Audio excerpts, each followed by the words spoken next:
11:47 a.m. Hi, baby. Baby, you have to listen to me carefully. I'm on a plane that's been hijacked. I'm on the plane. I'm calling from the plane. I want to tell you I love you. Please tell my children that I love them very much. And I'm so sorry, babe. I hope to be able to see your face again, baby. I love you. Bye. Jules, this is Ryan. Listen, on an airplane that's been hijacked. If things will go well, and I'm looking good. I just want you to know I absolutely love you. I want you to do good. So happy to time. Same to my parents and everybody. And I just totally love you. And I will see you later. Bye, babe.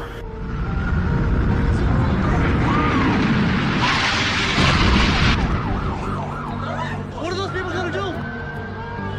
All the elevators are blocked out. In a country that most people would struggle to find on a map, in a compound that few possess the courage to enter, men from my previous life took the fight to our enemy. In that compound, they found men that pray 5 times a day for your destruction. Those men don't care about your religious beliefs. They don't care about your political opinions. They don't care if you sit on the left or the right, liberal or conservative, pacifist or warrior. They don't care how much you believe in diversity, equality, or freedom of speech. They don't care. I'm sorry you've never smelled the breath of a man who wants to kill you. I'm sorry you've never felt the alarm bells ringing in your body, the combination of fear and adrenaline as you move towards the fight instead of running from it. I'm sorry you've never heard someone cry out for help or cried out for help yourself, relying on the courage of others to bring you home. I'm sorry you've never tasted the salt from your own tears as you stand at flag-draped coffins burying men you were humbled to call your friends. I don't wish those experiences on you, but I do wish you had them. Most will never understand the sacrifice required to keep evil men like those from that distant compound away from our doorstep.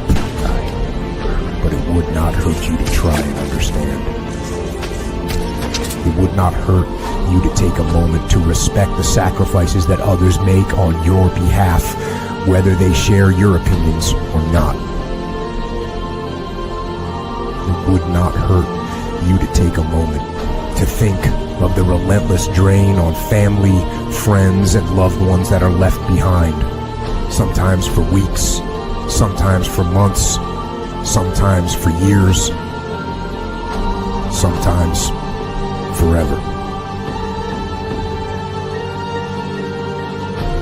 Ideas are not protected by words.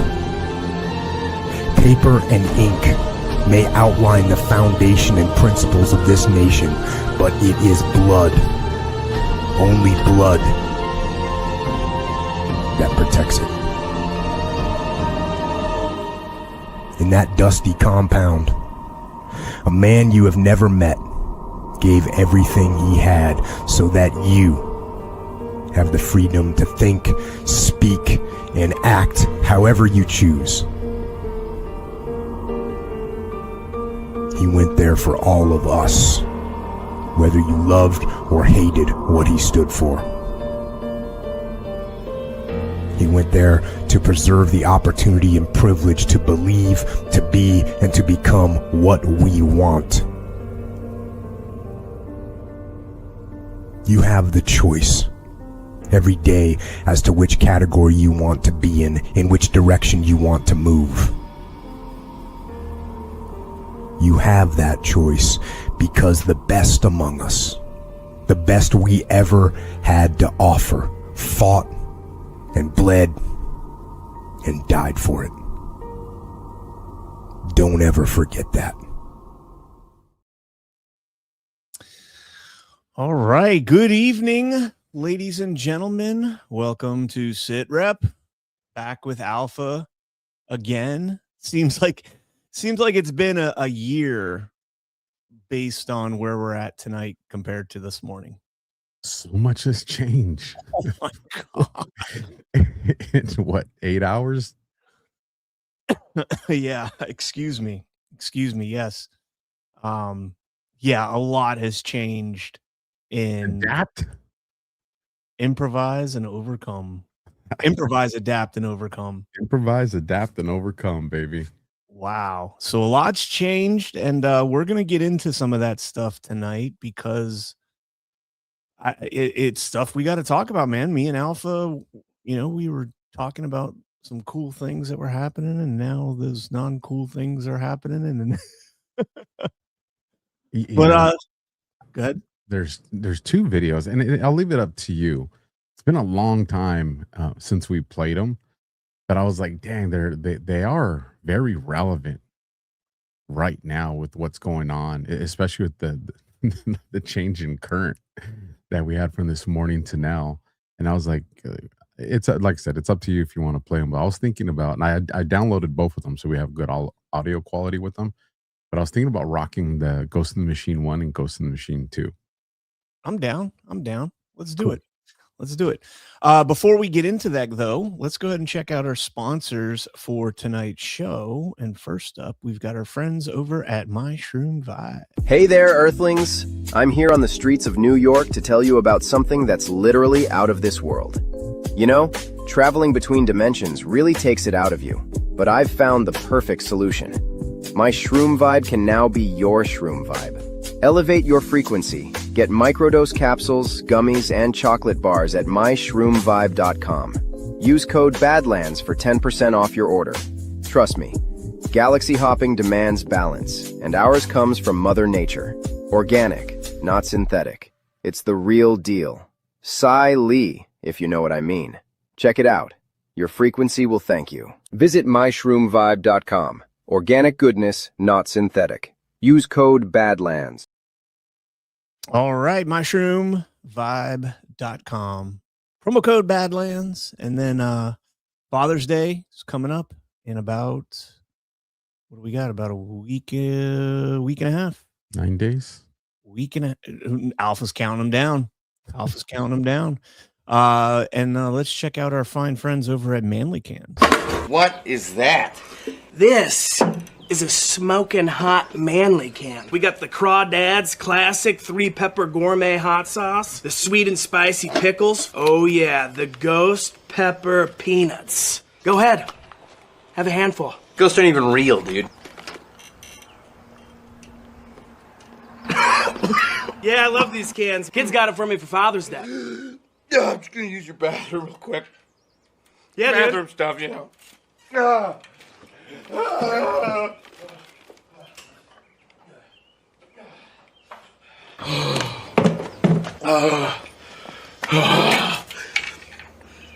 Dude, you all right? Yeah, man, I'm great, man. Get another beer? Badlandsmedia.tv/manlycans. And guys, Father's Day, 9 days away. Go check them out. Get your dad or the father in your life a badass gift. Support American-owned small businesses and support us here at Badlands as well. You look like you're about to say something. No, I wasn't. The old CannCon can. You know, I would like one. You know what I mean? I've never had a Manly can, man. I want a Manly can. I'll send you a Manly can for Father's Day. I'll send you a Manly can. I like that, man. I'm gonna send you one with rainbow wristbands. Yeah. No, I was ordered some organic blueberries for my little one from the Instacart, and they're out of it. Approve the next order. So you don't get no instant blueberry or Instacart blueberries? The organic ones are out, so I'm going to be getting the. Do you guys grow blueberries in California? That's a good question. And how the hell are they organic? Well, it's California. I think we pretty much grow everything, bro. We even have mangoes in California. I would expect you guys to have mangoes. I wouldn't expect you to have blueberries. California with our kind of weather? I like up north, mate. Okay, I guess north. Yeah, if they're organic. Yeah, you guys got so many climates up there. It's like the only place in the country that you can go skiing and surfing on the same day without having like a inch thick wetsuit to stay warm in the freezing cold. But yeah, pretty cool. All right, so let's get into it, man. So this was this was this morning. Oh, you want to play the videos? Let's play we can go whatever order you want to go in. Let's just hash this out first real quick. So this was this morning before Badlands Daily. President Trump, the United States will be hitting Iran, whose Navy, Air Force, radar, anti-aircraft, and all other forms of defense, together with most of its offensive capability, are gone very hard tonight. At some point in the not too distant future, we will be taking Karg Island and other oil infrastructure points and assume total control of their oil and gas markets, much like we have with Venezuela, which is working out brilliantly for both Venezuela and the United States of America. Thank you for your attention to this matter, President Donald J. Trump. Interesting there that he says we're going to be taking over their oil and infrastructure. Karg Island, bro. Yeah, that would require boots on the ground. There's no other other way to claim it. I know, and they're not going to roll over and just give that to us.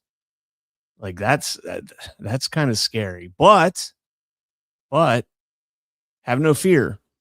Based on the fact this was literally 4 hours later, based on the fact that discussions with the Islamic Republic of Iran have been brought to the highest level of Iranian leadership and approved, I have, as President of the United States of America, canceled the scheduled strikes and bombings against Iran this evening. Discussions and final points have been, in both concept and great detail, approved by all parties involved, including the United States, Israel, Saudi Arabia, UAE, Qatar, Turkey, Pakistan, Bahrain, Kuwait, Jordan, Egypt, and others. The naval blockade will remain in full force and effect until this transaction is finalized. Time and place of the signing to be announced shortly. Donald J. Trump. Is this the real one? Because this is like the 17th time that he's announced that the deal is done and the war is over and we can go home. Dude, and I'm gonna clip later tonight that scene from Smokey with Big Worm. Wait, tell Smokey, quit fucking with my emotions, Smokey. It's like, dude. Trump his asses all over the fucking place right now, dude. Which is strategic. It is strategic, but it's like this dude is nuts, bro. This guy, like, and I said that this morning, right? I said that on the show. I said by the end of the day, we're gonna have deals off. I said that. Now, to give full credit, this is the concept that Chris is putting forward. That this has been like. The deal's on, the deal's off, the deal's on, the deal's off, the war's on, the war's off, the war's on, the war's off. Like that's just what it's been this whole entire time. Like we're going to hit them tonight. And then sure enough, well, we talked with them and we're not going to hit them now. Well, we did hit them though. Well, allegedly. We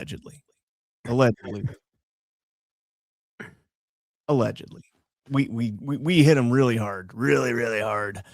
I don't even know, man. At this point, like, it was the most lethal strike, a beautiful lethal strike.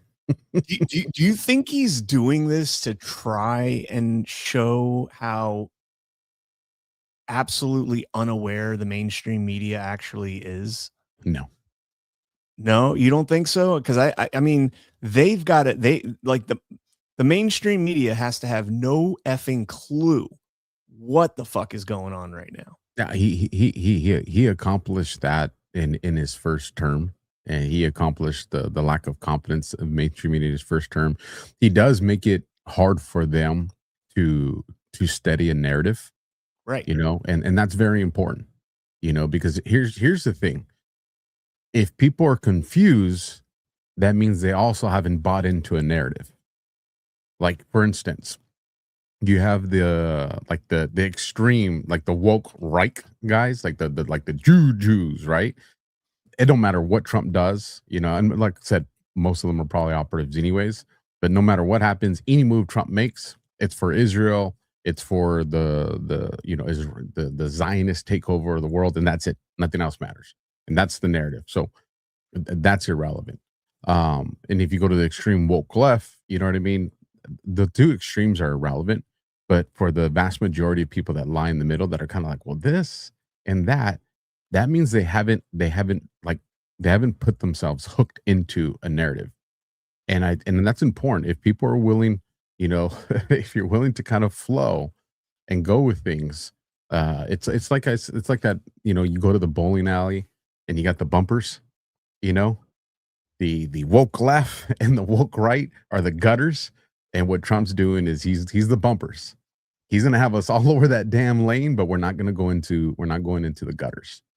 And at the end, you're gonna hit something, and I think that's kind of what matters.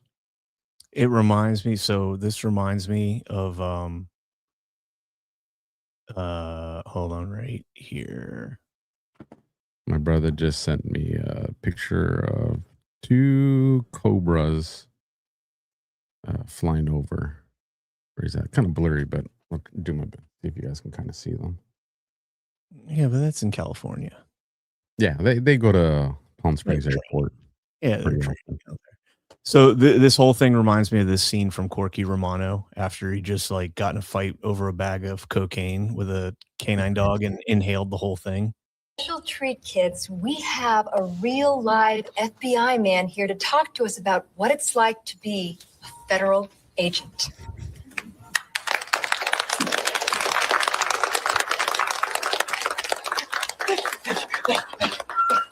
It's a little loud. Clapping's a little loud. Yes, question. You have a question? You don't have a question? You don't? It's kind of hot in here, isn't it? They're making pants cider now, right?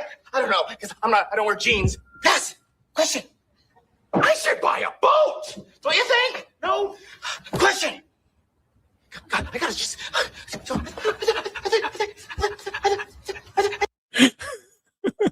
Dude, so many years. What happened? Did he take some meth or what the hell? No. He was trying to put a bag of cocaine into evidence, and the dog, one of the drug dogs, smelled it, and they got into a fight over it.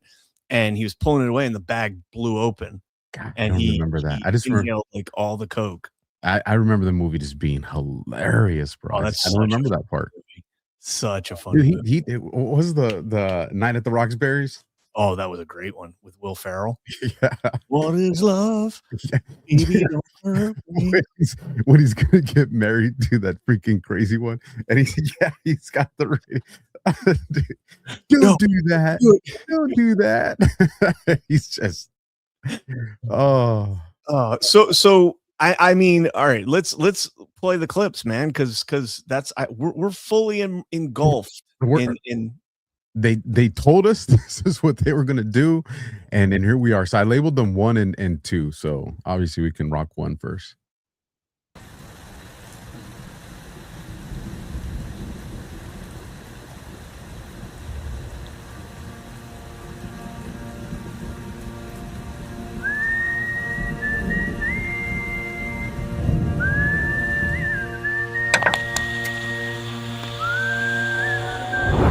As the world watches and listens in horror, the peaceful pro-democracy demonstration in China comes to a violent and bloody end. Mr. Gorbachev, tear down this wall.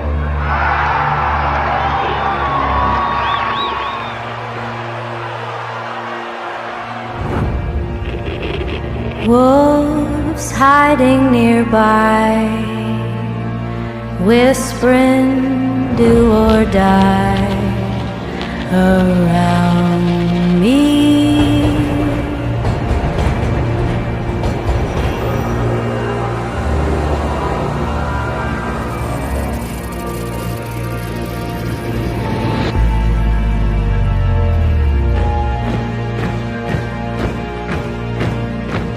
You say your last good night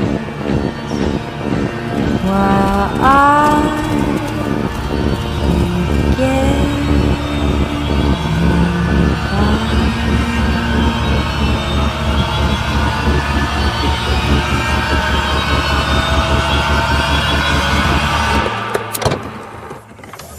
War is another very important phase of warfare.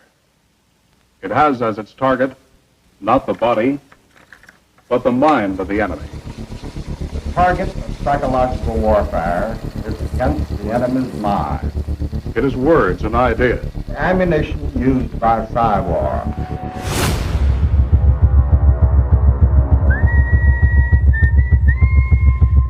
Its mission is to influence the thoughts of the enemy soldier, and at the same time is expected and encouraged to study foreign languages and the social sciences such as history, economics, and sociology.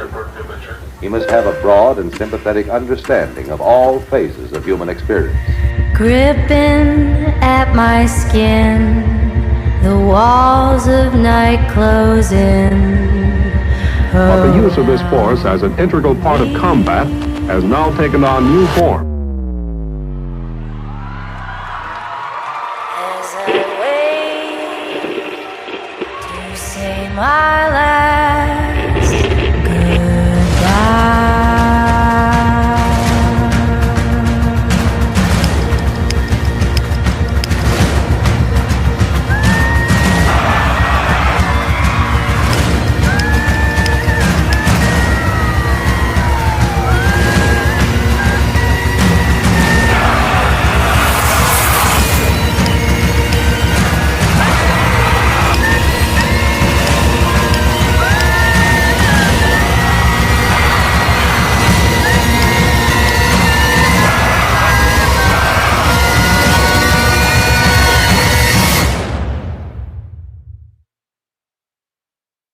These are the Psy-War soldiers. I mean, bro, that one part, let me rewind. It says we can let me kill the volume. I think I went too far. Anything we touch, everything's, oh, here we go. We can deceive. It says we can persuade, change, I think inspire, influence, and then I think inspire. Yeah. I mean, dude, what have we not experienced from that? They told us. You know, the very, very beginning, the Sun Tzu quote at the, at the very front end of the video. If your opponent appears choleric, seek to tempt, yeah, and irritate them. And yeah, how's that not happening? I mean, even the good guys are irritated. You know, there's a lot of podcasters, citizen journalists, digital soldiers that are irritated. You know, people, kind of losing faith and falling off the mission. But, from being in combat scenarios, the result doesn't matter until they tell you the war is over. I looking at all of this in the fog of war and everything that's going on, I wish that I could be over there, like have that firsthand knowledge. And even then, I mean, is the psyop being run on them as well? Are they part of it? Are they unwitting, co-conspirators in this, unknowing co-conspirators? I pointed this, and again, this was the video that they put out, but and I mean, of course, the fact that it was at 17 seconds is notable as well. But you and I both served in the Marine Corps. I don't think either one of us were ever on a ship, but to fathom ever having an Army brand, like an Army division on any of our equipment would never happen. Never. And for them to have it that big on a Navy ship, that's a message. There's no question about it that that's a message. And with was it CENTCOM that put this out? I think I don't remember who put this video out. No, I could only find the screenshot on off. Oh, you're talking about this. It was either CENTCOM or CTO. It was one of them. Yeah, somebody will find the actual video, but I mean, to have that insignia on a Navy ship in a moat video, and that's what it is. It's a motivational video. It's a propaganda video, pure propaganda video. I mean, and to have it at the 17-second mark, it screams. It's hard to ignore, that kind of thing. And for those that know, they know, and for those that don't, they didn't catch it. So And see, that's the thing, everything that's unfolding right now, from mainstream media down to a podcast like ours, there's different audiences that see this stuff. Like our audience, I would say the vast majority of them, are red pilled, to some portion. They understand that there is psyops. They understand that there's 5th generation warfare. Like they get it. But we're also the minority. So if you could kind of plug yourself back into your old self before you took the red pill, and you remember how your mind operated, how do you think you would be perceiving things right now? It's going to be a little easier for some of us than others. Like, for me, I was a normie all the way to 2019. So it's not extremely difficult to remember what my thought process was because, I was a cop at the time. You know what I mean? The geopolitics just wasn't my thing. I was going to vote for the dude, primarily a Republican, so long as he wasn't going to touch my checkbook. Right. That's I didn't give a shit about foreign affairs. I didn't even care about like border security because listen, if we have border security, great. If we don't, then I got I got job security, right? So, and so if all of us can kind of just go back to before you were red pilled, what do you think your interpretation of the events right now unfolding would look like to you? Because that's the vast majority of people right now. So I would have to go back to even before Donald Trump, because that was one of the things that Donald Trump. So this is where it's kind of difficult for me because, and I struggled with this when this conflict first kicked off, because one of my kind of red pill moments was Donald Trump talking about the wars in Iraq and Afghanistan and disclosing those, and me actually digging deep, within myself and thinking about those wars and what we saw over there and what we didn't see over there and what we did over there and what we didn't do over there. Right. And I've talked many times, we didn't burn the poppy, right? We could have burned the poppy, cut off their financial resources and conquered them. They could have easily been conquered. They would have come crawling back to us. And so when Trump was saying all these things about Afghanistan, Iraq was a mistake, right? He called out Jeb Bush on the debate and said, we shouldn't have done that. And, that was like a holy shit moment for me. And then we had his entire first term where, General Mattis, who was a god to Marines, a god. Like Mattis was the guy, like, he was our modern day polite, but to have a plan to kill everyone you meet, like that was a quote that was in my head. The problem he was our chastity, bro. What's that? He was our chastity. He was our chesty puller. Yes. The problem with people today is nobody drinks from the skull of their enemies, that kind of thing. I come to you pleading with tears in my eyes. We'll be peaceful, but don't fuck with me or, whatever. Or I'll kill every last one of you. Like that's the kind of mindset that we looked up to. And so when he picked Mattis as SecDef, I was like, oh fuck yeah, this is the dream team, right? We got Mattis. We're gonna go in there and slay bodies in Afghanistan. We're gonna end this thing real quick. Nope, it's not what happened. And then we try and pull out of Syria. Mattis gets into a fight with Trump about it. And I'm torn there. I'm like, do I believe Trump here or do I believe Mattis? Mattis saying that one was rough, dude. That was a tough one for me. That was a really tough one for me. And then, what really did it for me was, I think it was the ABC News clip where they showed Trump pulls out of Syria and they showed the fake video footage of the gun range in Kentucky. And they're like, this is what happened when Trump pulled out of Syria. War breaks out. And it's like, no, that's gun range footage from a nighttime shoot in Kentucky. And if you took out the Chiron on the bottom, you would see everybody holding up their cell phones filming it. But you put that over there and zoomed in a little bit and pixelated it and made it blurry and compressed, and now it looks like a war. And so that was, you know, one of the big moments for me. And so when you look at the whole point in me mentioning all that is because you look at what's going on in Iran right now, and this is totally counterintuitive to what Donald Trump has represented. This is counterintuitive. So like, it's kind of like, you know, you have your Jekyll and Hyde, and I'm going back to, you know, the Hyde. I'd consider my old neocon self the Hyde, you know, the strong military, bomb the fuck out of this place, carpet bomb them and all that. That would be the Hyde, the Mr. Hyde. The Dr. Jekyll is calm, logical, thinking things through.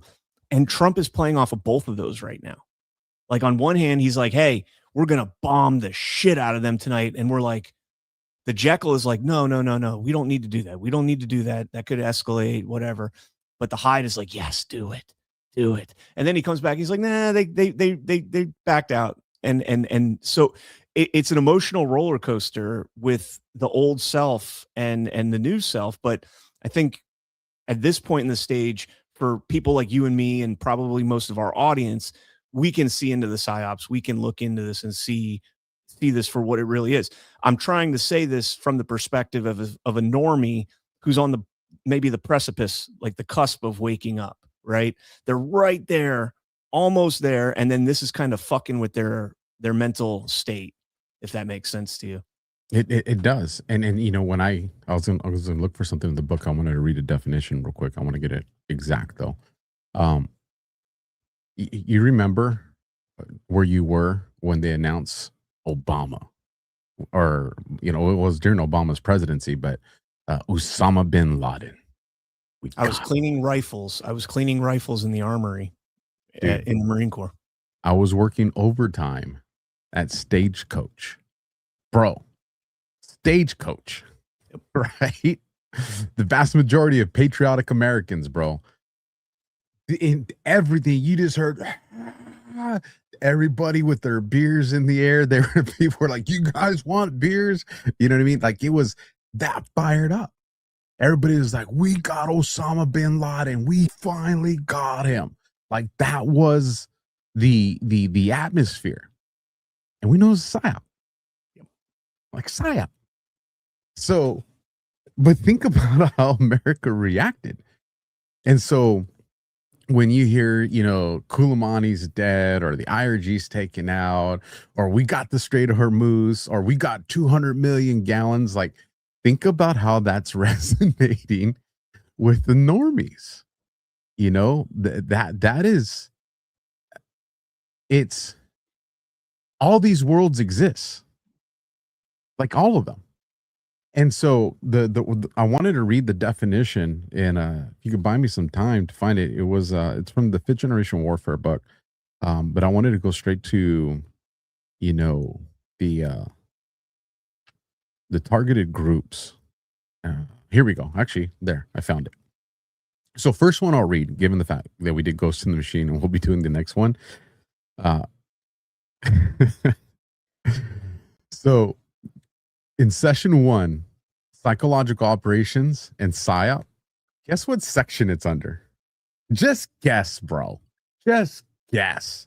Irregular warfare. No, if there was a number to the section, what fucking section do you think psychological operations is under? 17. Bro. I can't say it. 17. Section 1-7. So it's just like Boone, General, seriously? Like, seriously? All right, but here we go. Psychological operations, psyops, are operations designed to convey selective information and indicators to audiences to influence their emotions, motives, and objective reasoning in order to affect behavior of governments, organizations, groups, and individuals. Now, when you go to the psyop video, you know, and we covered it: deceive, persuade, inspire, influence, essentially that. But then there's this, TAs, targeted audience. According to the U.S. Department of Defense, a targeted audience is an individual or group selected for influence or attack by means of psychological operations. TAs can be based on gender, position in a family, fathers, mothers, order of birth, etc., tribal connections, political affiliations, religious background, economic standing, regional areas, age, military affiliation, occupation, educational background, and anything else that lumps people into a group. After a PSYOP objective is determined as a PSYOP plan is made, various TAs will be assessed to determine how they can influence to support the PSYOP's objectives. TA analysis seeks to answer key questions. Accurate and through analysis of TA will yield the following information, and there's 5 of them. Number 1, what targeted audience will be most effective in accomplishing the supporting PSYOP objectives? Number 2, what are the reasons for the targeted audience's current behavior? Number 3, what are the best means of communication to reach the targeted audience? Number 4, how can the targeted audience be influenced to achieve the desired behavior? Number 5, what are the appropriate criteria by which to assess behavior change? And then here's where it ends. Right now, someone somewhere is assessing you as a target and figuring out how to influence your thoughts, behavior, and actions. There are military manuals written on how to do it. This is not new. And with the proliferation of artificial intelligence and social media, it's never been faster, easier, or more effective. Every click, every search, every hashtag, and every response you type on a machine hooked to the internet is a factor that develops a matrix for how best to manipulate you worldwide.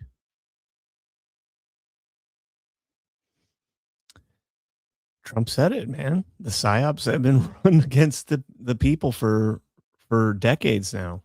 But here's the thing, and I think this is where a lot of us, maybe it's just lack of knowledge.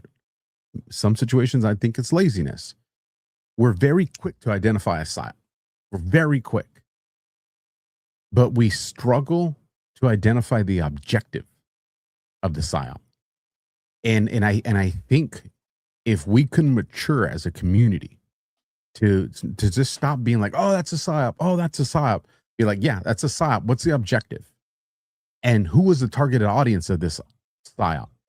And as a group, since we know who the targeted audience was, what was the behavior modification or outcome that they did that we can recognize? And it's just like, we don't do that en masse. Look how fast we all can say PSYOP, PSYOP, PSYOP, PSYOP, PSYOP. But then it comes to objective, and it's just like, everybody just goes blank. So what do you think would be the objective of this one? Because I mean, one of the key takeaways from this is the divide that is being brought within MAGA. And I've often said that Trump is waging war against the Republican Party as a collective, as a whole, in order to fracture it, because he's taking down the two-party system, I think, is one of his objectives in this. So I think there is that aspect of it. You see the a staunch awakening from many people in terms of the Israeli lobby. You're seeing, so what do you think is the objective of this? And let's assume, we have to assume it is a PSYOP, which I think it is, but what do you think the objective is?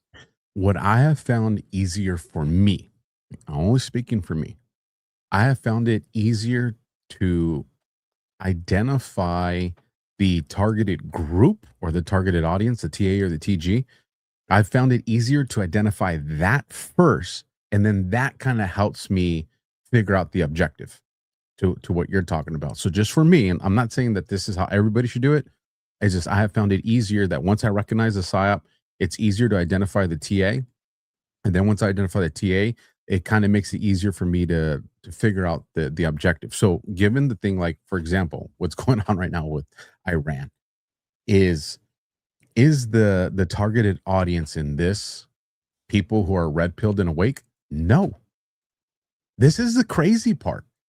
The vast majority of stuff that we're seeing unfold right now is not meant for us. It is meant for the normies or the people that are like in the gray area of stuff going on. And so when we recognize that, then it's like, okay, so if the targeted audience in this situation is the normies, right? And you can have multiple targeted audiences with multiple motives, and we can get into that. It just, that goes into more like advanced training. But just to be, keep it simple, stupid. When you recognize that it's for normies, then it's, what is it to show them? Now, remember, these are people that are not tied into the understanding. Most of them don't even know, Shia Muslims. They don't even understand that. They just see it Right. as They wouldn't have no idea, right? yeah, it's just a Middle East conflict, right? And how else do they see it? And this is an important factor. As an American, especially if you're a religious one, who have you been told and raised to believe is your greatest ally? Israel. Israel, hands down. Yep. Who have you been taught to fear? If you had to pick two countries, Muslims, Iraq and Iran. So, well, I would say Russia and China. Oh, right? well, yeah. But, well, it depends. It depends. And that's why I said, if you had to pick two countries, you would say Russia and China. If you had to say who's the, what threat do you fear the most, we would say terrorists. Post 9/11 terrorism. And then we would associate terrorists to Muslims, Yeah. Before that, it was Russia. Yeah. And so if we understand that this is where the vast majority of normies are operating, then it's okay. So then how would this look to them? And what you're seeing right now is a balance of power. People that have been told are allies are doing shit that's in disagreement and that's not in alignment with our president or our military. Remember the way Trump sees it. He literally, it went out news that he told Bibi, you're fucking crazy, right? On top of that, you're seeing other countries like Russia that were relaxing sanctions on them. So remember, not through the eyes of us and figuring out the energy war and artificial intelligence, because they're not, normies ain't clued into that. They're just seeing that as, hey, it looks like we're kind of working things out with Russia. Oh, hey, Trump went to China with a bunch of big tech people. So it looks like we're, finally, starting to at least not be so, brink of nuclear war with these countries. So that starts to balance out. Well, when you start to bring those extremes to here, then then what's the next move going to look like? And we don't know. We haven't gone there yet. But what I have seen, and again, this is just my opinion, is a distinct balancing of global power. And I think that's very important, because what does a balancing or leveling out also equate? A reset. You're bringing everybody to a point of an equilibrium to now where you can kind of, all right, let's see what happens next. Let's see who's friend and who's foe. And again, we'll see how that plays out. Now, again, like I said, we do know that, Trump does 40 chess. He does 5D chess. And yes, all these moves that he does do affect different targeted groups in different ways. I agree with that. But the biggest group is still the normies. And that's kind of how I see it. I know I went on a rat, man, but, have you got anything to say to that? I think you're onto something. I mean, that has been the psychological mindset that's been ingrained in the tribalistic parties, right? If you're a Republican, you believe that Russia and China are the greatest threat. If you're a Democrat, you don't really concern yourself too much with foreign affairs at all. But that has kind of been the hard line for Republicans. Republicans are great on foreign policy. They think that Russia and China are the big bad boogeyman. And everything we're seeing right now is completely counter to that. The war, this quote unquote war with Iran, Russia is one of Iran and China are one of Iran's, stronger allies. This would be the equivalent of China striking, maybe not Israel, but definitely taking shots at, I'm trying to think of a non-NATO country, maybe Australia, if they were going after Australia or something like that. Although they're in Five Eyes, so maybe not. But yeah, I totally see what you're saying. I think there is Trump is breaking the mindsets, the psychological programming that so many in the GOP have gone through. And you are seeing, and this is clear, that you're seeing those who are willing to entertain the idea, and those who are just completely full blown like, no, no, no, no, no, no, no. Israel's the greatest ally. China, Russia are absolutely bad. Iran can't have a nuclear weapon. And I agree that Iran shouldn't have nobody should have a nuclear weapon if nukes are even real. But dude, that, I mean, it is definitely interesting. And so what do you think Trump is accomplishing by this roller coaster of the ups and downs and the ups and downs? I think shaking the baby, bro. I think that's what he's doing. You know, like when during the headlights, a guy gets in his first combat mission, and you know everybody knows hit the deck, you know, scan, you know, address the threat, right? But you get the one dude that just freezes. Yep. Right. And what do? Snatch him, get down, move, right? You got to snap them out of it. Well, that's a much longer violent process for people that have been propagandized 6 decades, 7 decades, 8 decades. I mean, even, you know, 20 and 30-year-olds, you know, but the longer you've been into this system, it goes back to the movie The Matrix. There are people that will fight to defend it. Yep. And so if we have that understanding, a lot of us would be like, we want AIPAC and the CCP and them out of our government. You know, we want to cut ties, you know, with Zionists and all that, because all that makes sense to us because of the information that we've digested, interpreted, and analyzed, and all the podcasts we've watched and all the research we've done. It all makes sense to us. That ain't going to make sense to a normie. What would make sense to a normie is, hey, you know, Trump saying that we're on the brink of peace with this Iran country. He's made friendships with all these other countries with the Abraham Accords. It looks like there's peace, and yeah, Israel's our greatest ally. But if they want to keep fighting, you know, Lebanon, they want to go and fight Turkey, and Trump's saying, hey, we're not about that no more because we voted for this.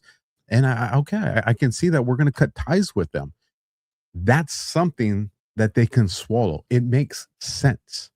Now, for a lot of our group, we're going to be pissed. Like, no, hell no. Like, you know, we want to see people in gulags and we want to see all that. But you got to remember, we're not the majority. And if you have to change the entire structure of society, you're not doing it for the minority. You're going to do it for one of two groups. You're going to do it for the majority group, or you're going to do it for the group that is actionable, you know, to the point where, and that's why I think he has to appease two crowds. He has to appease the normies because they're the mass. And he has to appease the group that's the actionable, the group that's going to be like, all right, this ain't what we want, but we're good with this. And this is enough where we're not going to go down the route of the Declaration of Independence. Like, this is a happy medium. We've ended the cabal. All right. Maybe we got them with tax evasion crimes. Maybe we've got them with these crimes, and we're not getting, you know, the, you know, baby eating, blood sucking, satanic occultist shit. You know, we're not getting that, but we're still getting these people on something. And that's a ground, because I truly do think that the community that's listening to us now is that actionable community. And I think those are the two target groups that need to be appeased by Trump. Yeah, I don't think I think he's lighting fire to the whole entire system as a whole, and he intends on some of the people that we would consider in our circles to be disenfranchised and to be cast out by a lot of this going on. And I think that's intentional. Now, well, I think he has options, and I think that option you're talking about is a real one, but I don't think that that's based on Trump or the military. I think that's based on us. How many people did we reach, and how big did we expand the group? If we move the needle to where he says, okay, I can burn this whole shit down because you guys went out there and you made everybody aware of what I'm doing, I think he does do what you're saying. But if we failed to do that mass dissemination of information to bring enough people up to speed, then I think it's going to look more down the route of what I was talking about. So what does it look like when he's ready to, you know, kind of wind down this operation, this Psyop? What does it look like when he's ready to wind this down? Because this is something I've often said, and I've said on many shows, that I think a lot of these, you know, quote unquote influencers, podcasters, former congressmen, you know, whether it's Massey, MTG, whoever it is, I think they're all playing a role in this rollout here. And that is, you know, the fracturing of the GOP as a whole, but specifically MAGA, which is in turn fracturing, the GOP as a whole. It's pitting the, they call themselves the America First, right? They're distinct from MAGA. We would be MAGA because we're still on board with Trump and we're still whatever. But then there's the America First, who embody everything Trump stands for and everything Trump represents, but not Trump himself right now. And then, of course, you have the old guard GOP, the grand old party, the establishment cucks, right? What does it look like when he winds it down? And I don't think the cucks ever come back into the party, but when he reunites somehow, if he even does it all, because I mean, if you believe you can't have unification until you filtered out all the garbage. Well, do you even want to unify? And this is something we talk about at Badlands all the time. Unity. Do you want unity? You absolutely want it, but it's the last thing. Yeah, but to what end though? Because how long does it take before unity becomes you have to believe in these ideas? And if you don't believe in these ideas. Well, see, and that's what understanding comes in, because that's not unity, that's submission. Unity is me and you. You know what I mean? Look how much people have seen us just go to battle on Thomas Massey, right? But if it's like, hey man, let's go have a beer and watch a flick. All right, bro, let's go. Like your perspective and my perspective on Massey is irrelevant. Because that's acceptance. That's not unity. We're not unified in our beliefs on that. We're accepting of each other's opinions. But why are we accepted? And the reason we love each other. Well, yeah, that's one reason. But the other reason is, that my perspective and I know that your perspective is because we have the same end goal. Okay. Now, if your end goal was different than my end goal, we'd probably be more confrontational about it. Because then it's like, hey man, like I'm shooting to have a king on a throne, and you still want to have a republic. You know what I mean? Then the relationship looks different. I think unity is a broader term for humanity to recognize we all want to make sure we have sovereignty. We all want to make sure that we don't fall under tyrannical rule again, and we all want to make sure that the mechanism can never have the power to put us through the enslavement that it has. And I think if we as humanity, because you remember, unity is not something that I think is American. I think unity is something that's for humanity. Where, hey, look, if you're out there in the Middle East and these are your beliefs and goals, and it is what it is. Like we can trade, we can do all our stuff. I think that's a unified humanity. I think you're right, but the thing that concerns me is going back to the republic concept. In a constitutional republic, we have that representation, and when we have a representative that we elect, and by the way, 750,000 people per representative is not representation.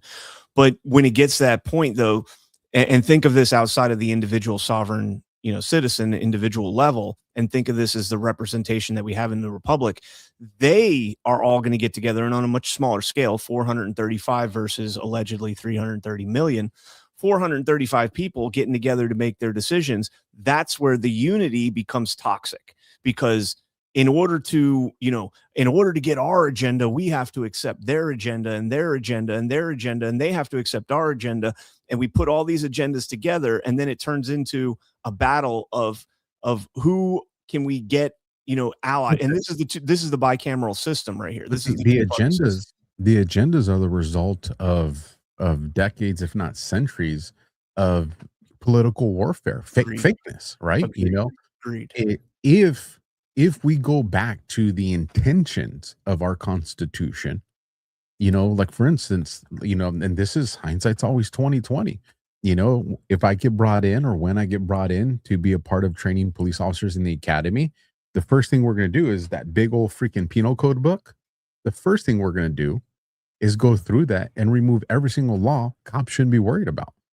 The vast majority of penal codes that are in there are things that could be handled civilly. But because that book has gone so big, cops are now overwhelmed with their duties, which allow crimes to go afoot. If cops go back to what their actual intentions are, and we shouldn't even have cops, it should be sheriffs. And if we actually go back to that, then it's an easier process to keep, govern peace, right? Well, that needs to happen in every every faction of our government and our society. And because then you're not pushing agendas because they're irrelevant, because we've gone back to what we were supposed to do. And I think, listen, that's a process, man. I'm a crayon eater, bro. I don't know exactly what that looks like. I just know how we should be able to get there. And it all starts with, there needs to be a reset point, just not a reset period. There just needs to be a point. I think this is what's going to happen under Trump's administration, where we secure our elections. We realize, hey, cat's out of the bag. The veil's been lifted. And this is how we fix ourselves. And I think we move forward with that, because it just interesting. Because listen, until God comes back to our planet, right?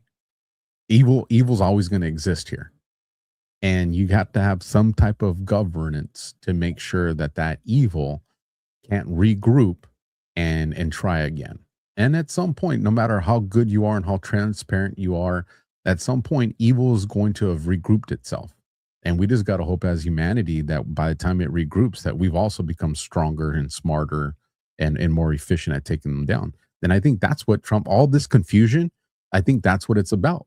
It's, to me, the thing that's more important than the arrests and the convictions and the rescuing of kids. And just hear me out before you guys start to before you guys crucify me. The most important thing is recognizing and understanding how the mechanism got its power and how it works. Because if we understand that, we have the ability to never allow it to happen again. If Trump just comes in and just starts arresting everybody and doing this and doing that, yeah, we're happy we got vindication, but we don't really understand the process of how it got there, and then they just do it again in 100 years. That's fair. All right, let's we'll talk about some more of this, but let's pause real quick and hit some of our sponsors. And first up, guys, it's June, and so you know what that means? Juneteenth.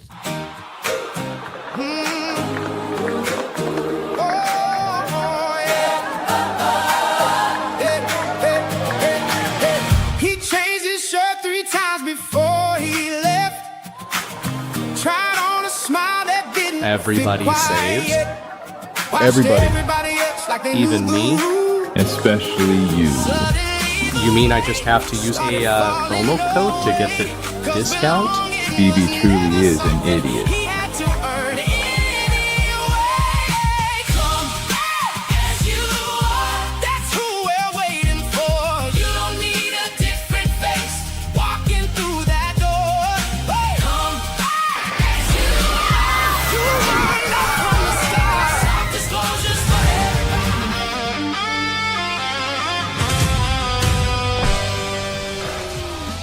Hi, fellas. What year is it? Soft disclosures for everybody. Softdisclosure.com. Promo code Juneteenth. Oh. What did you think when the first time I watched it and everybody started to run? I was like, oh my gosh, please don't tell me they went there with the gunshots. I did. I thought what you thought, bro. We're listen, I was like, are they turning this into like a shooting and then the DeLorean? And we're tainted, bro. That exactly where my brain went the first time. I was like, oh shit, like we're going there. And then I was like, oh, it's Zach in the freaking what's it, the DeLorean. The DeLorean. There you go. British car. Anybody wants to fight me on that? We got into. I got an ongoing debate with somebody on Daily about that from the old ad. All right, so let's go ahead and we got one more sponsor for tonight's show, and let's go ahead and get that ready to go here. And boom, there we go, guys. We hear a lot about crypto, but here's the part most people miss: crypto was created so you could actually own and control your money. After the 2008 financial crisis, Bitcoin was designed as an alternative to banks. So instead of a bank holding your money, delaying transfers, or limiting access, you are in control. And if you've ever had to wait for a transfer to clear, you felt that problem. Now, fast forward to today, and everybody's heard of crypto, but getting started still feels kind of complicated. That's exactly why we use Rumble Wallet. It takes all that complexity and makes it simple. Choose what you want, whether it's Bitcoin, dollar-backed stable coins, or even digital gold backed by real gold. No complicated setup. It connects with MoonPay, and you can use your credit card, debit card, or bank and be up and running in minutes. Once you're set up, you can even support your favorite Rumble creators like us directly. So do this now. Scan the QR code or click the link in the description and download Rumble Wallet. From there, you can set up your wallet, tap buy, and boom, you're in the game. In just a few minutes, you can go from hearing about crypto to actually owning some. All right. And if you have not done so yet, quick reminder, smash that thumbs up. A little over 1,300 watching, 274 thumbs up. We can do better than that. We can do better than that. So, Alpha, one of the other things that we talked about this morning that was... we have the part two too still. Oh, yeah. Let's play part 2 real quick.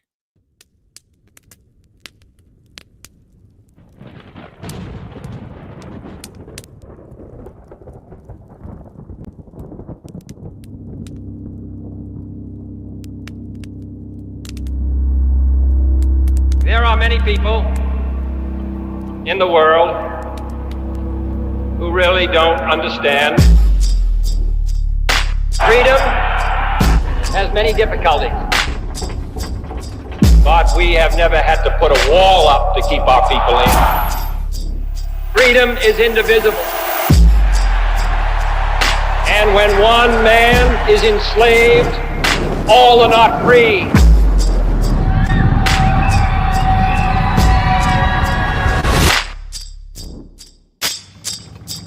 Modern war has become a struggle for men's minds as well as for their bodies. Today we face an enemy who spends enormous sums of money and manpower all over the globe in an attempt to subvert the thinking of the people of the free world, to confuse, divide, and ultimately to subjugate. It is a contest unlike any we have ever faced in our history as a nation. Contest for the minds and hearts of people around the world, all people. When power corrupts, poetry cleanses. We must never forget that art is not a form of propaganda. It is a form of truth.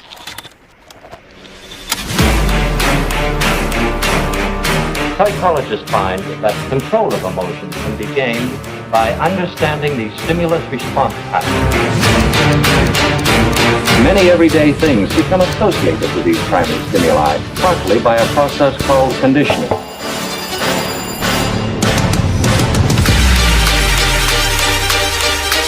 It's a strange, shadowy world. The doctored photograph, the misquotation, the insinuation, and the lie.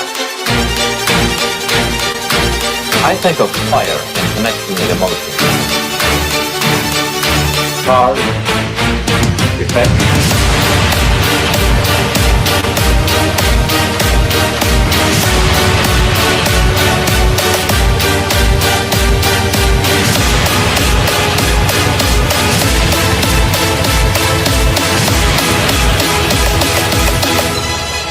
You've got to get a hold of yourself.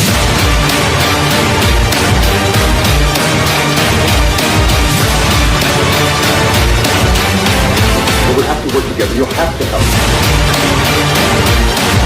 We'll light our country and all who serve it. And the glow from that fire can truly light the world.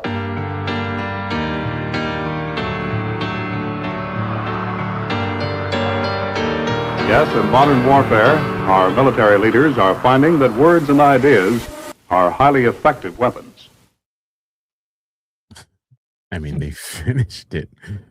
Words and ideas are highly effective weapons. But you get so caught, and I would tell people go back and watch those a couple times, and you'll see, the first time you're watching it, you're paying attention to all the words coming on the screen, right? Because you want to read it, you're listening to music. So you don't probably catch what the narrator's saying. And on this one, a lot of people miss it the first time around, but he says something that's very important. And he talks about, it's called conditioning.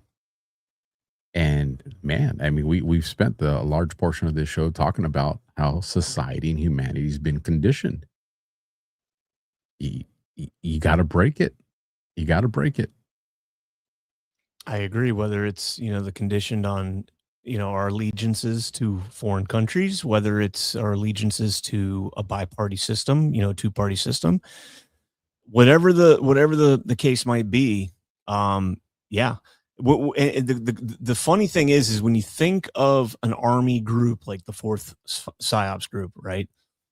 You think they're acting to our enemy, right? They're acting against the people that have ill will towards the United States.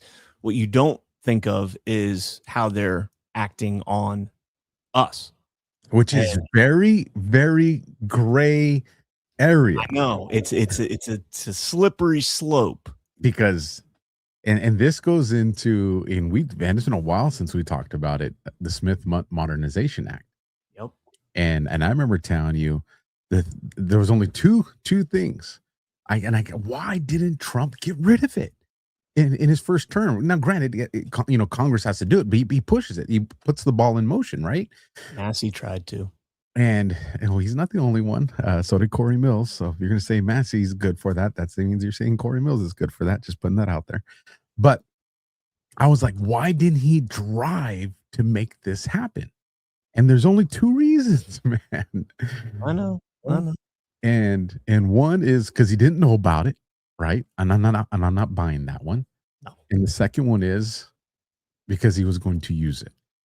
And to go into what we're talking about here, what CannCon's talking about with the slippery slope, legally, our military is not allowed to run psychological operations on Americans. Can't do that legally. Now, again, we had the conversation this morning, unrestricted warfare, right?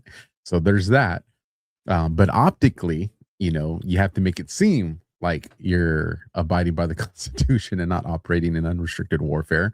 Which means, well, this propaganda is designed for the enemies, but then since those enemies are integrated within our society, Americans are naturally going to get exposed to this. This was the argument made with the Smith Act, which brought it to the Smith Modernization Act under Obama. So we're there. So I'm with you, but it's a very gray area, bro. So let's get into the newest update. And we talked this morning about Bill Pulte and what that meant, what Bill Pulte as temporary ODNI was going to mean. And then literally 2 hours after we ended the show, President Trump comes out and says, I'm pleased to announce the nomination of very highly respected Jay Clayton, former chairman of the SEC, Security and Exchange Commission, the former head of Sullivan and Cromwell, one of the most prominent and successful law firms anywhere in the world, and the current U.S. attorney for the Southern District of New York, to be the next DNI, and importantly, to serve in my cabinet. Few people anywhere in the legal community are respected at the level of Jay. I encourage the United States Senate to confirm Jay as soon as possible. Thank you for your attention to this matter, President Donald J. Trump. Now, we'll play 2 initial reactions, and then I kind of want to run through just a quick overview of who he is, and then I'll kind of hand it over to you probably for most of the remainder with that. So this was Jay Clayton. I think this was this morning, actually, on CNBC. What's happening in California right now? No, I actually can't, which I think is the problem. You raised this about election integrity, which I think is the point. That's what I'm watching it, and are any of the things we're hearing about, like thousands of votes all for the same person, is any of that true, or is that just this sort of conspiracy stuff? Like 100% for the socialist candidate versus the others? Is any of that true? Look, we had a problem, a deep problem with voting in America. We had race-based discrimination around voting. It was identified. We had the Voting Rights Act. It was all about access, making sure. Keep in mind, Alpha, this is being asked at 7:43 a.m. Trump didn't make an announcement until 1. Now, Jay Clayton probably knows that he knows he's in that position, but CNBC doesn't. So why are you asking the U.S. attorney for the Southern District of New York about California and election fraud in California? very interesting. I agree. Sure that people were not denied access. There was a second element to it, which was election integrity, making sure that once everybody has access, that their vote actually counts, that it's not being diluted by illegal voting or shenanigans and the like. I think we've done a pretty darn good job on access. I don't hear anybody claiming that they don't have access to the ballot box. What we've done. You hear politicians saying that it's Jim Crow disenfranchised. But no evidence, right? We have groups dedicated to making sure that people have access. Tons of money dedicated to it. Laws and laws that my office enforces, other offices enforce to make sure that on the integrity side, we're doing an absolutely terrible job. And the American people are right to question it. How come we can have an audit trail in every other aspect of our lives that's important? People cite getting on, planes and the like and things, but in every. Jay, here's the issue. California's election law allows ballots postmarked by election day to be counted and permit same-day registration. That means tabulation typically continues for weeks after the vote. I think you go 30 days, isn't it? Right. But why is that law there? I get you. That doesn't sound like fraud. That you can argue whether the law makes sense, but that doesn't sound like a fraudulent situation. No, there's a great phrase: opportunity for fraud. Right. One of the things you do in designing laws is reduce the opportunity for fraud without, in this case, reduce the opportunity for fraud while not adversely impacting. And every time it happens, access. Jay, it's like, okay, all these are coming in for the next 30 days. Oh, Democrats vote that way, so it just makes sense that it's 100% Democrat. That's where the opportunity comes from. So yeah, you can hear, but why does it always go that way with the mail-in votes? Why is it always 100% Democrats are voting in the mail-in? Or why can't you count them like they do in other jurisdictions on the same day as election day, or within a very reasonable Well, if you mail them in on election day, they're not going to be there on election day. Well, I got stuff returned to me that I sent out for Christmas by 2 months later that was coming back in. Why we wait until election day for mail-in ballots? I don't really. But those are questions with the law, and it doesn't suggest that there's necessarily fraud here. You can have cause for an investigation, but with the governor's office, the vote totals that come in. Becky, I completely agree with you. It's what it does. I'm not saying there's not fraud. I'm just saying there's not necessarily fraud there. And that's, what it is it makes the opportunity for fraud so much greater when that is not necessary. It is. Well, to the excuse she's trying to create, you also know how many voters are registered, and you know how many people voted on election day. So if you had the actual physical people that came in on election day and voted, you would know, okay, here is what's left in the mail-in ballots that we probably still haven't counted, but at maximum, this is what it is. So she's not completely accurate on, well, that doesn't necessarily bullshit. You go home with that nonsense. Well, it's like the clip of Jillian Michaels that we played today on Daily, where she says, we basically made laws to legalize the fraud and to legalize the avenues to commit the fraud. And me and Ash talked about this on Tuesday on Why We Vote. In California, you can backdate your ballot. The postmark is whatever you designate it as. It doesn't have to be a physical postmark. You can write on the ballot that I filled my ballot out on November 3rd. And that is what has to be accepted as the date you filled out your ballot. That's nonsense. That's fucking crazy. And so, again, in a state like California where they don't process the mail-in ballots early, that's how you commit the fraud there. In a state like Colorado where Ash lives, and they require you to process the ballots before election day, not to tabulate them and see the results, but to process them, to run them through the system, and then press a button and it's like a magic reveal, like boom, you drop the curtain and there's all the numbers. The problem is when you do that, we found out that you can actually see the numbers, and then you like pull back the tape. It's like Christmas when you go down and you're like, let me just pull back the wrapping paper.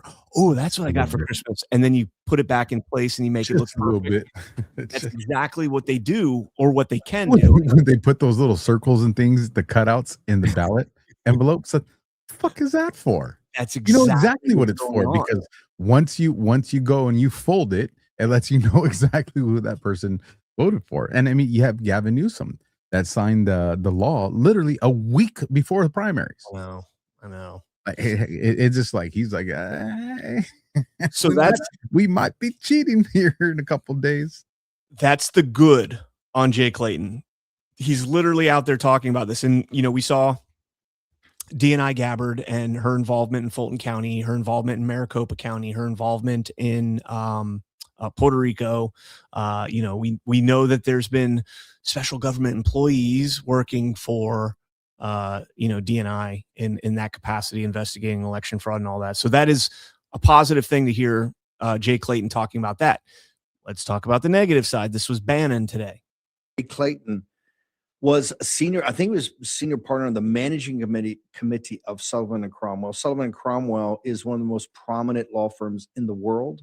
It is really the house law firm for Goldman Sachs, all the big transactions, and including, I'm sure, Sullivan and Cromwell is working on this massive transaction on SpaceX, the largest public offering, I think, in history, is going to take place on Monday. I'm sure they're working through the prospectus and the due diligence, so it's very prominent.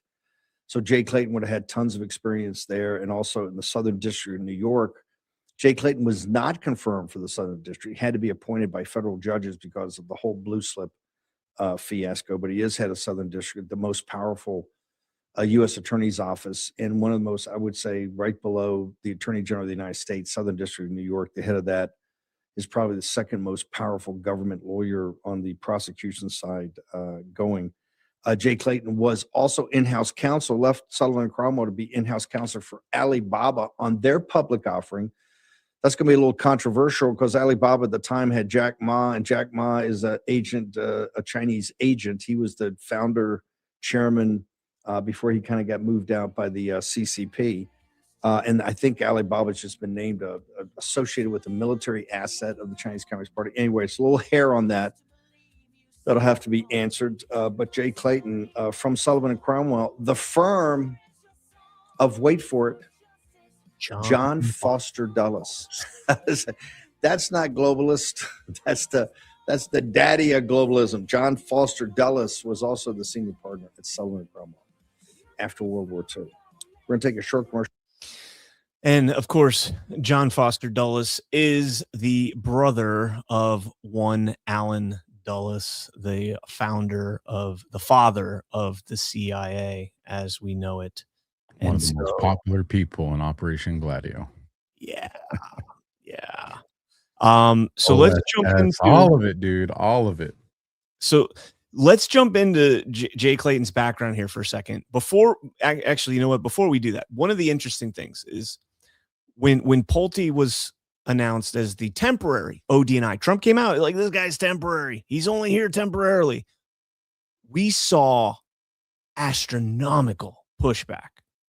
And the excuses were, he's got no intelligence experience, right? We had a representative, was it Keating, asking Marco Rubio, have you ever heard the name William Pulte in the context of national security, intelligence, CIA, any of that stuff? Have you ever heard the name William Pulte? And Rubio was like, no, but he should have said, I've also never heard of Donald Trump in terms of politics, but here we are.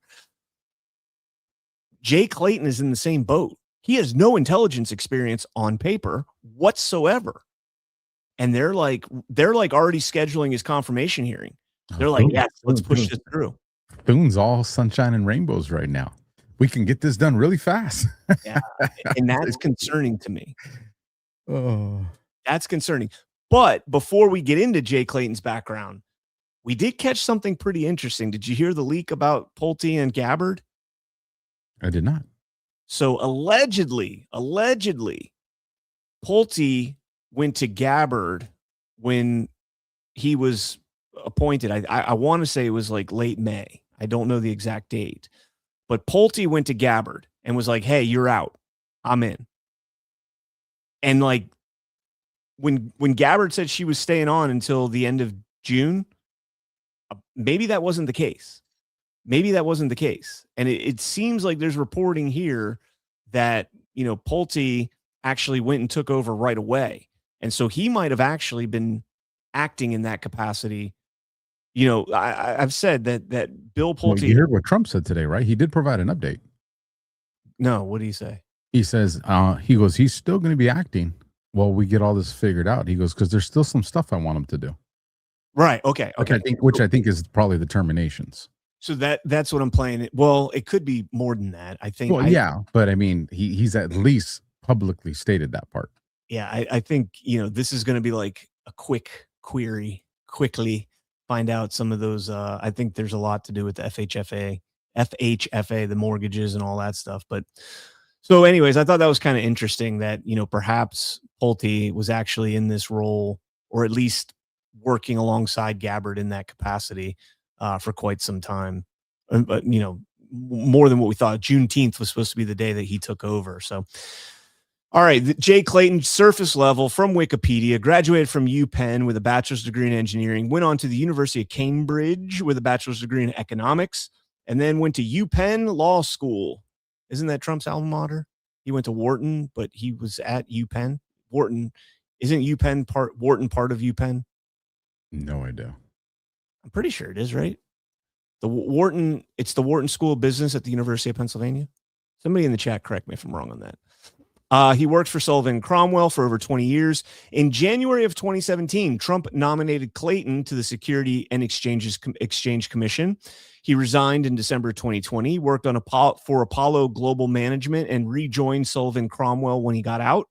In April of 2025, Trump and Clayton named Clayton as acting U.S. attorney for the Southern District of New York. He was approved by the district judges, as Bannon said there, in August. Now, that doesn't mean he was appointed by Trump.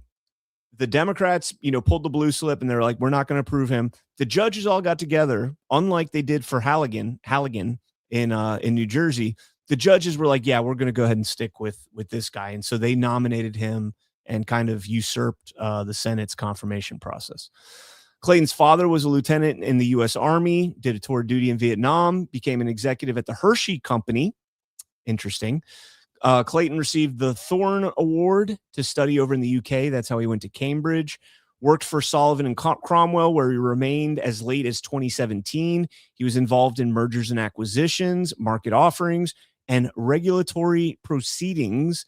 He handled Barclays' acquisition of Lehman Brothers, and this is interesting to me, JP Morgan's acquisition of Bear Stearns. And that's really interesting to me because that took place in 2008. And if you watched Bannon's interview with Jeffrey Epstein said he was in the phone on the prison phones with Bear Stearns on one line and JP Morgan on the other, trying to navigate this financial crisis. And here you have Jay Clayton, who seems to have been involved in the acquisition of Bear Stearns by JP Morgan Chase. Clayton represented Goldman Sachs and Berkshire Hathaway, Warren Buffett and his globalist establishment roots, purchased preferred stock in the firm in 2008. He oversaw the New York State. This is an interesting one. He oversaw the New York State Bar Association's reports criticizing the DOJ and the SEC commissions for quote unquote zealous law enforcement in 2011. I think that was the, what was her name? The IRS woman from Obama that was going after conservatives. What the fuck was her name? What was her? Not Paula Reed. What the fuck was her name? Somebody in the chat will get it. But I think that's what it was. The weaponization of the Obama administration against conservatives in that time frame. He was also involved in the Alibaba Group's initial public offering in 2014. Clients included Castleton Commodities International, Ally Financial, British Airways, Oak Tree Capital Management, Oak Ziff Capital Management Group, and Moelis and Company. Lois Lerner. Lois Lerner. There you go. There you go. We recently talked about her.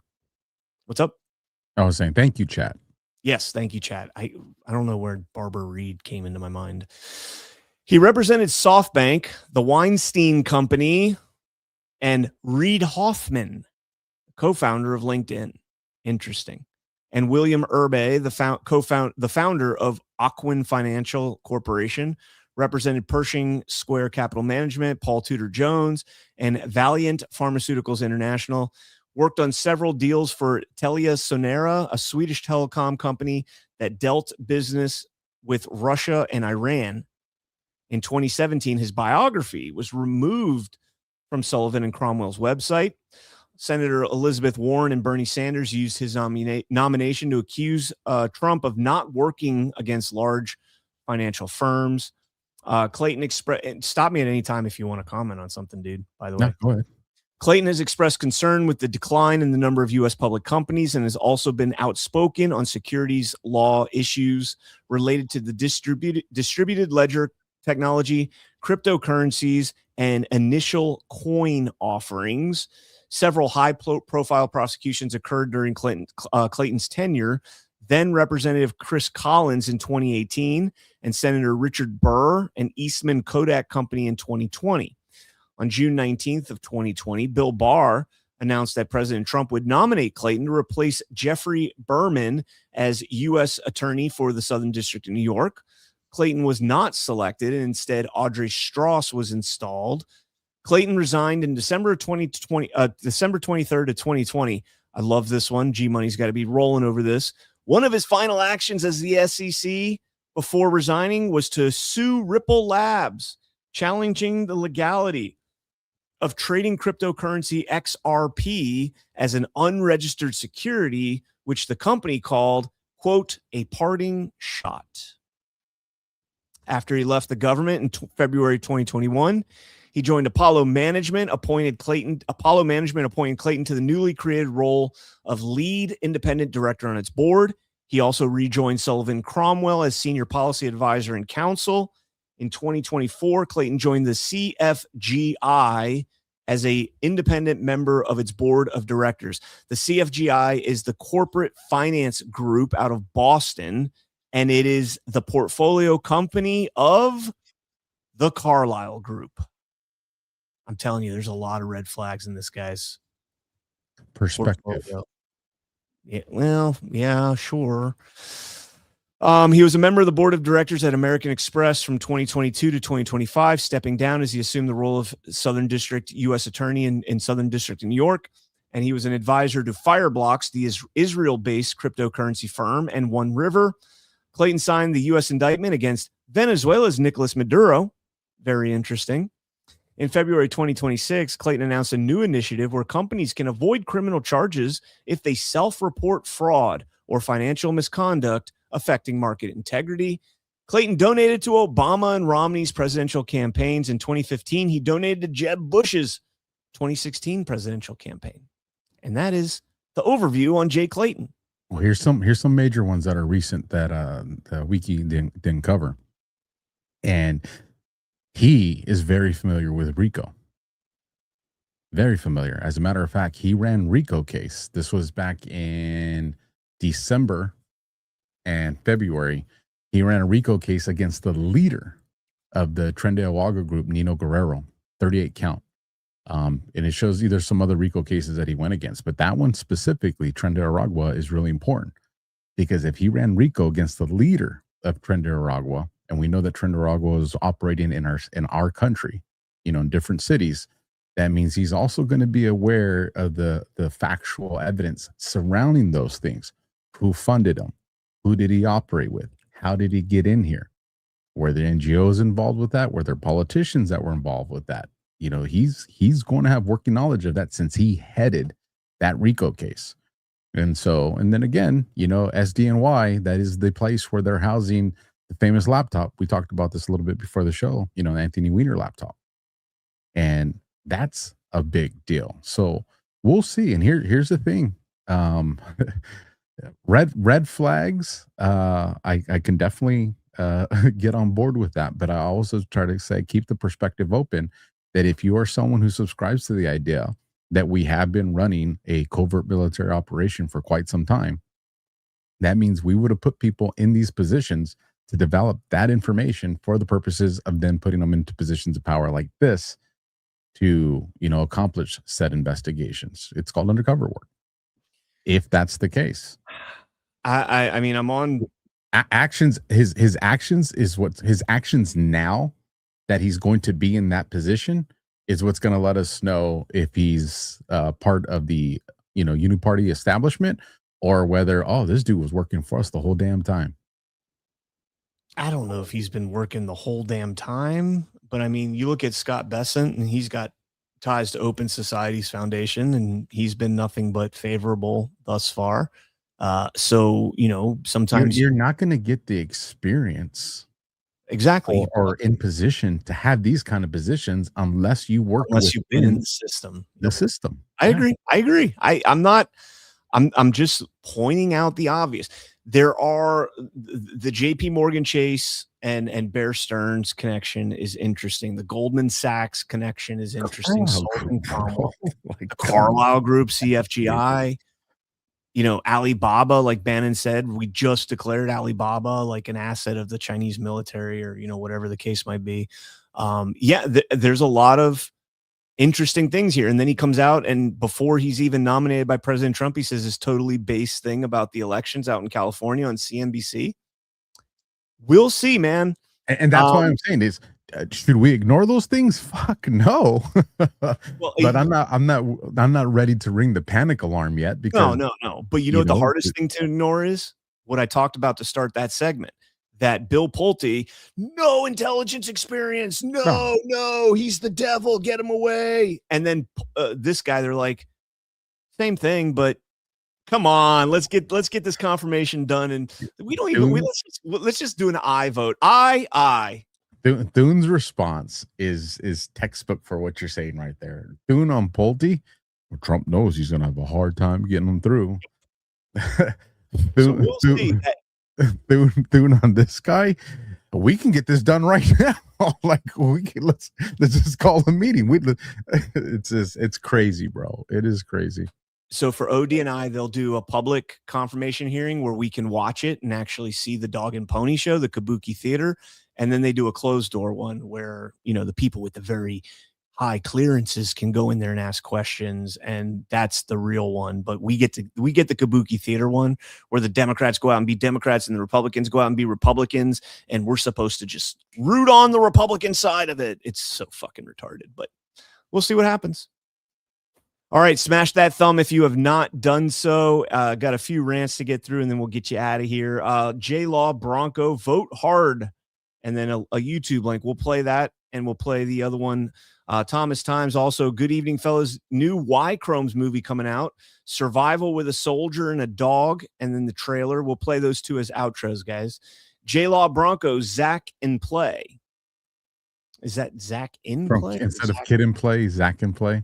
Oh, gotcha. The commercial, the disclosure one. And then Huck Fillery, you don't have to answer me, then I'm not going to. But do you guys have any theories on Massey bringing up the USS Liberty being attacked by Israel? Maybe I missed your comments. So Massey was trying to appeal to Alpha there, because that's what Alpha went gung-ho on JB about. And I don't know. And it worked. I can appreciate him doing that. Now his motives, who knows? Can't be in his thoughts. Although when he met with the survivors and some of their associates before he went to go do the speech, he did something that I thought was pretty fair. He said, I'm going to provide the story of the USS Liberty as it's known. He goes, and then I'll provide the other two perspectives. That's fair. I mean, that's fair. What can he say about that? All right, guys. He still got his ass kicked, and he's fired come January. Before we get out of here, it's a roll, man. Before we get out of here, guys, I want to share a quick story about a family supporting this channel. Their father had a rare form of cognitive decline due to his military service that made him unable to work. Their mother had to stop working too because she couldn't care for him. She needed to care for him. Their son discovered new U.S. Library of Medicine studies on various mushroom blends that could significantly support cognitive function. So they began creating a complex mushroom supplement based on that research, not just to help their own family, but to help others. They nearly quit after multiple setbacks and having their first batch stolen. Fast forward to now, and they speak at medical conventions nationwide. Their company is called Emerald Med, and their product massively supports brain, immune, blood, and heart function. Your cognitive function optimizes everything you do. You can get knees, heart, and kidneys replaced, but you cannot get a new brain. although I wish Alpha could. So investing in the only brain you'll have for the rest of your life, well, it matters. If you want to support a company that supports our channel and free speech with their marketing, and you want to try a strong mushroom supplement, they have a deal for America's 250th birthday. Just click the link below and use the code for 30% off. It's currently the most concentrated mushroom gummy in the US. It has up to 400 compounds and is rich in vitamins and minerals with 6 formulas in one. It's like getting 6 supplements for the price of one. You can click the link below to try Emerald Meds mushroom gummies for 30% off today. And I love their aloe. I take one of their products. It's like a stem cell kind of product. It's fantastic. I've been taking it for my shoulder, and my shoulder's doing so much better now. Did you see Elon's new rocket launch? No, but wait, is it SpaceX IPO? Because I almost got in on that, but I didn't. Isn't it Monday? I thought it was tomorrow. I think maybe. I thought it was Monday. I don't know. I thought it was either today's Thursday. I thought it was today. Here's the rocket launch right here. Oh God. Is that supposed to be a joke? Yeah, you said I wish that you'd something about my brain. So I was. Oh yeah, you totally need a new brain. Totally need a new brain. All right, guys. Thank you all so much for tuning in. Smash that thumbs up. We got 2 videos to play as our outros. I'll let Alpha go here. He's got his show to check out. Where's your channel, Alpha? Yeah, Alpha Warrior Show, folks. you find it there. All right. I thought my rocket launch is kind of cool. Also, you got Badlands Story Hour coming up right after this, so stay tuned for that as well. See you guys later. Smash that thumbs up. Thank you all so much. Love you all. See you guys.